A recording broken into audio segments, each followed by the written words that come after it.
What's up? Welcome to the Existential Stoic Podcast. Do you know who you are? Are you living your own life? Are you trying to meet other people's expectations of who you should be? Are you being good enough? Today you're in luck. We're going to talk about how to live authentically. I'm Danny here, my buddy Randy. What's up, Randy? Yo, Danny. Have you ever struggled with being authentic? Oh yeah, absolutely.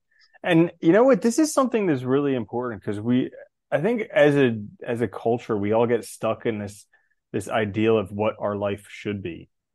And I mean, maybe it's good, maybe it's not, but I think a lot of the ancient philosophers would argue you really have to find out what is true to yourself and live that life. And so Yeah. it can be a struggle, and I get caught in it all the freaking time because the cultural narratives of the way you're supposed to live are so insidious. They sneak up on you. You don't realize it until you're in over your head and miserable and depressed, and then you're like, okay, maybe I should take a look at this. Yeah. It's funny too. I was thinking about this the other day. It is like crazy because like living authentically is being who you are, but like all of us, right? We don't choose where we're born.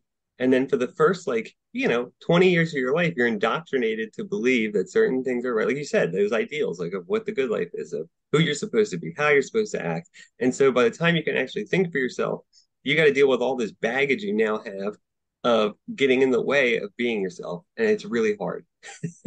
Hmm. Yeah, not an easy thing. So hopefully we can help some people maybe sort of work on it. We got a few tips each. I'm going to start. My first one, and this is a hard one, is don't carry obligations that are not your own. I always like in Nietzsche's Das Böse Zarathustra, he talks about the three metamorphoses of the spirit, and the first one is the camel, and the camel as a spirit carries the burden of all these obligations, external obligations, on their back.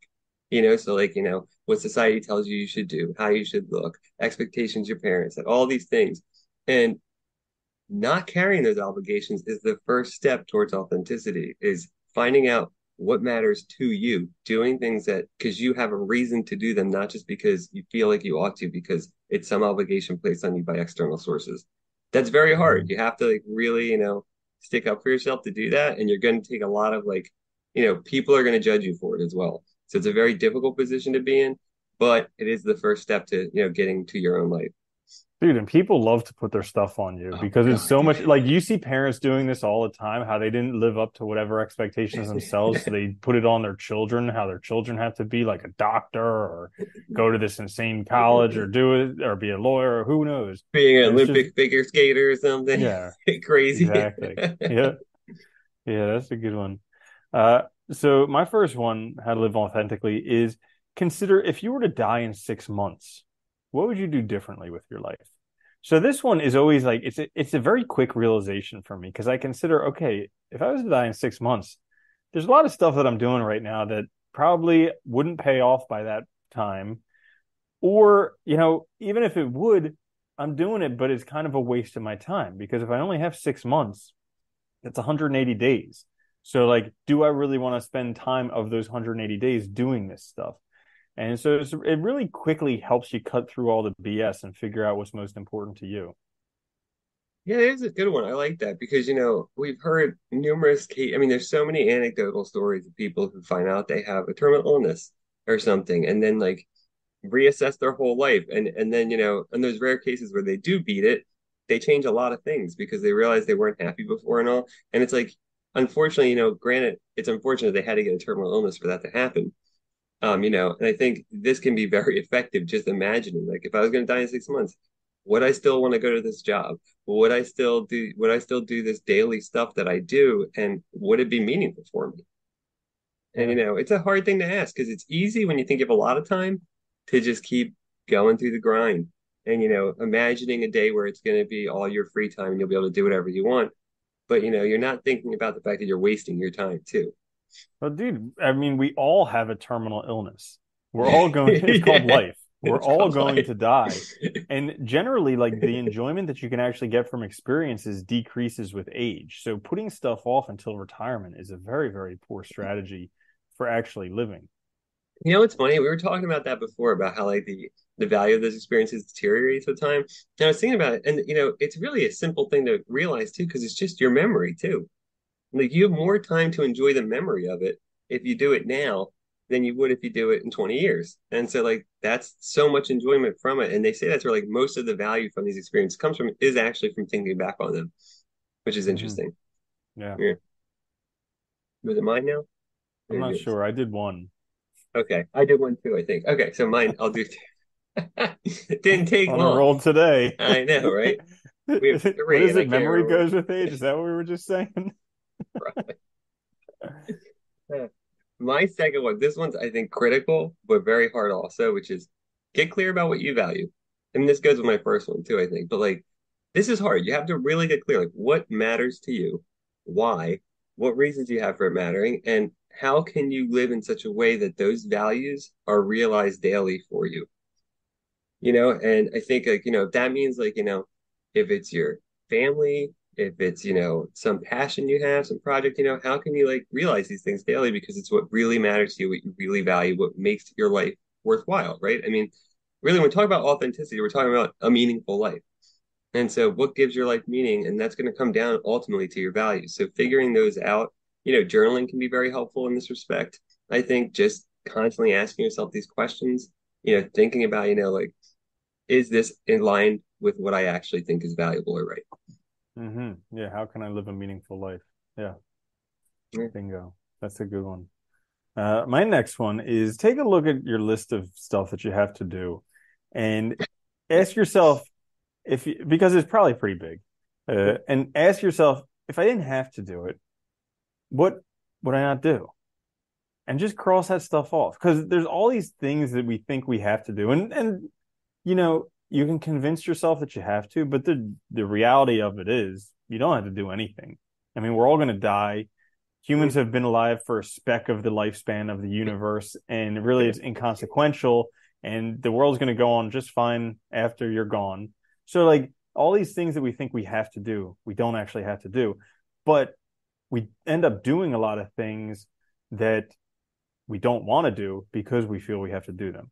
And I'm just speaking from personal experience on this one. I get caught in this trap all the time where I think Yeah. I have to do this stuff because other people think poorly of me if I don't, or I won't be a good person if I do that, or all these different things. Like I'll feel guilty, and I won't be. Who knows? Whatever it is.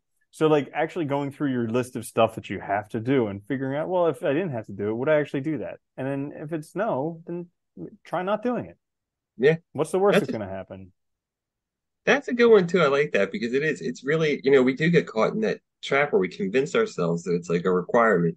When in reality it's not. Like, people forget. I think I was watching something the other day about like life, like, it was like a documentary on like life, but like 200 years ago. I was like, man, it would have been so easy to do anything because like there was no paperwork. I mean, like there's no computers, there's nothing tracking identity. People could literally just go to a different time, like I'm this person, you know. You Like, didn't have to remember anything. no, it's Yeah. crazy. No Yeah, passwords to remember. No, yeah, probably no addresses to remember. You're like, where yeah. do you live? That farm over there. Yeah, three houses down from that thing, or whatever it is. Yeah. Like, yeah, it's Yeah. it's interesting and like, but we forget that it's still kind of like you can do anything now. And like I think people forget that, and it's so easy to think you have to do these things because that's the only way to like validate yourself or be valuable or whatever. And it's like it's all really lies. So figuring out what you don't want to do is yeah, it's a good one. I like that. That goes really nicely with my last one, which is use your choice effectively and meaningfully, your yes and no. Because like we talked about this all the time. Like you can do everything, but you can't, or you can do anything, but you can't do everything. And it's Mhm. like you have to say yes and no. And the only way you validate your yes is by saying no to things. So like to your point, right? Like figuring out like what you really want and starting to say no to things. Saying no, I don't want to do that. That's like not part of who I am. And I'm gonna do these other things that mean more to me. Dude, Yeah. so that's a great one. I was actually listening to this book, 4,000 Weeks, about time management for mortals. And my favorite part of it was just how he kind of tore apart Stephen Covey of Seven Habits of Highly Effective People. Because in that book, he talks about an example of like some professor bringing a jar in with a bunch of big stones and smaller stones and little stones and then sand. And he's like, he asked all the kids to fill it up, and they couldn't do it because they put the sand in first and then the stones, and there's just not enough room. And he's like, you see, you need to put in the big stones first, and then the little ones, and then the uh, gravel, and then the sand, and then it all fits. And he's like, but that's wrong because in life, there's way too many big stones to fit into this little jar. And that's what happens to us is we end up like what you're saying there was saying yes and saying no. The hardest part is that we end up having to say no to stuff that we even want to do. Oh yeah, Like stuff that yeah, could be kind of important, we still have to say no to it just because there's not enough time of us and to go around. So that can be the tricky thing is finding out what those top 5 priorities are and then saying no to everything else, even though that everything else is very attractive stuff. yeah. It's funny. It's like I was thinking back to like when we were, when we first started learning like programming and stuff. Like like we had to, I had to say no to doing a lot of stuff that I would have normally done, like going out and stuff, because it just I didn't have time to do it at the time. Like I really wanted this thing, so you have to kind of make that choice, and it's hard. And I think a lot of people struggle with that because they think like they want to have the free time and do all these fun things. It's like, well, if that's what you want, then focus on that because that's the thing that matters to you. You know? Mm-hmm. Absolutely. So my last one is for living authentically is consider if everything paid the same. So you have 24 hours in a day, everything, same exact salary for professions, for hobbies, for anything, all of it. No matter what you do, you're going to get a certain amount every day or over the course of your lifetime or whatever, and that's it. So in that case, what would you do? Because I find that that's more aligned with your values than just trying to optimize how much money you make before you die. I like that one too because dude, there's I it's so funny because colleges have gotten so expensive and so many students I'll ask them what they're doing and like they tell me like, well, I'm doing this because I want, this job's going to be a good job. And I'm like, well, the problem with that thinking is you've started your major now, you have 4 years to get your degree. By the time you get out there and a lot of other people are thinking the same thing, chances are it's going to be flooded. It happens all the time where we get these cycles where everybody does the same thing because they think it's going to be a good job and pay well. And it's like, yeah, it's good to earn money, but that can't be the only guide because you're going to be unhappy, and chances are everybody else has the same idea too. Mm-hmm. Yeah, Yeah, there we have absolutely. it then. All right, so there you have it. Some tips to hopefully help you live authentically. Check us out on YouTube or wherever you get your podcast. Please like, share, subscribe. It helps us out a lot. We'll be back later with another episode though, but until then, later, Andy. Later, Danny.